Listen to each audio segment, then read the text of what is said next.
বাড়ি মানে সাজগোজ, খাওয়া দাওয়া, নাচ গান আর হই হুল্লোড়, তাই না বন্ধুরা? তো বিয়ে বাড়ি ভিডিও নিয়ে আজকে চলে এলাম তোমাদের সামনে। আশা করছি তোমাদের সবারই ভালো লাগবে ভিডিওটা। কেউ স্কিপ করো না, প্রথম থেকে শেষ পর্যন্ত দেখতে থাকো, প্রত্যেকটা মুহূর্ত তোমাদের ভালো লাগবে। তো চলো বলো আগে সবাই কেমন আছো? আশা করছি সবাই ভালো আছো। তো বন্ধুরা, তোমাদের ভালোবাসায় আমরাও ভালো আছি। তো এখন ভর দুপুর বেলা, জানো, বেরিয়েছি আমরা বিয়ে বাড়ি।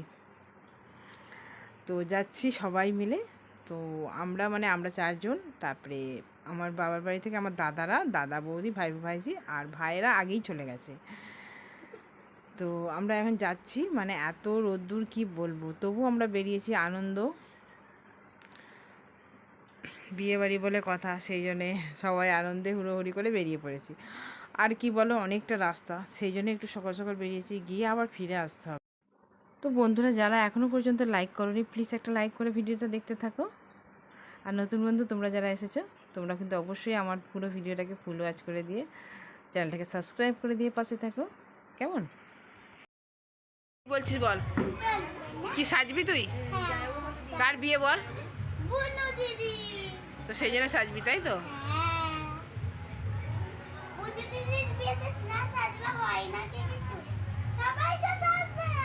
হ্যাঁ, দেখ না, এবারে তুই সাজবি না? তুই সাজবি না? হ্যাঁ। তো বন্ধুরা, বিয়ে বাড়ি আমরা অনেকক্ষণ আগেই পৌঁছে গেছি। তো এসে ভীষণ ক্লান্ত হয়ে গিয়েছিলাম, যেহেতু ভীষণ রোদ ছিল। তো অনেকক্ষণ রেস্ট নেবার পর দেখো খেতে চলে এসেছি প্যান্ডেলে। তো খাবার মেনু কি কি আছে তোমরা একটু দেখে নাও। যতটা পেরেছি তোমাদের সাথে শেয়ার করেছি। আর প্রথম ব্যাচে আমরাই বসেছি, বাচ্চারা ভীষণ বায়না করছিলো, সেই জন্য খেতে বসে পড়েছিলাম। আর এত গরম যে কি বলবো, বলার নয়। সেদিনকে ভীষণ রোদ ছিল আর গরমটাও খুব রেখেছিল। আর তোমাদেরকে তো বলাই হয়নি কার বিয়ে। বিয়ে বাড়িটা হচ্ছে আমার ভাইয়ের শালির মেয়ের বিয়ে। তো এটা আমার ভাইয়ের বউ, তোমরা তো জানো। তো ওর দিদির মেয়ের বিয়ে, তো সেই জন্যই আমরা এসেছি। তো বন্ধুরা, তোমরা তো দেখেছো আগের ভিডিওতে এটা হচ্ছে আমার একই কালারের শাড়ি পরে এসেছি। এটা হচ্ছে আমার বড় বৌদি। আর গেটের কাছে দাঁড়িয়েছিলেন যিনি, তিনি হলেন আমার ভাইয়ের শ্বশুর, মানে ভাইয়ের বউয়ের বাবা। তো ওনার সঙ্গে কথা বলছিলাম, তো ভিডিও করছে বলে আমার ছেলে, তো উনি আবার ভিতর দিকে চলে গেলেন। তো যাই হোক, তারপরে এত গরম লাগছে বলে তো বাইরের দিকে মাঠের দিকে চলে এসেছি সবাই মিলে হাওয়া খেতে। চারিদিকে সবুজ হয়ে আছে, পাশেই নদী আছে, ছোট্ট একটা ঝিল, মানে খুব সুন্দর ঠান্ডা হাওয়া উঠে আসছে, বেশ ভালো লাগছে জানো। তো সেই জন্য এখানে একটু এসে দাঁড়ালাম। তারপরে দেখো এসে আবার একটু রেডি হলাম, যেহেতু ভীষণ ঘেমে গিয়েছিলাম গরমে।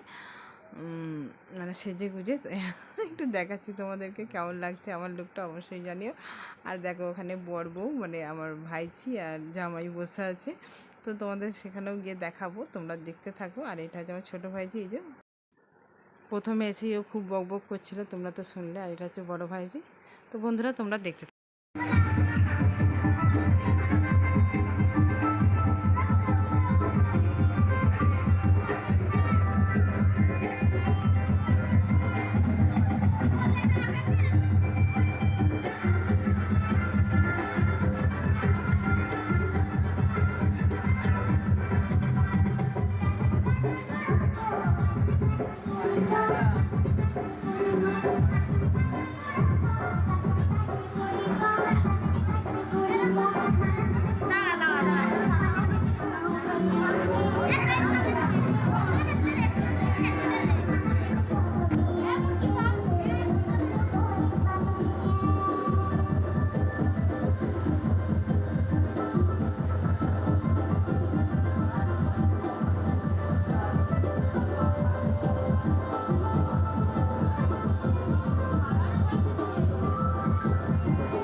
তো বন্ধুরা, যখনই কোনো বিয়েবাড়ি থেকে ভিডিও করি আমি, আমার নিজের কথা খুব মনে পড়ে, কারণ আমার বিয়েতেও না ভিডিও ক্যামেরা হয়েছিল।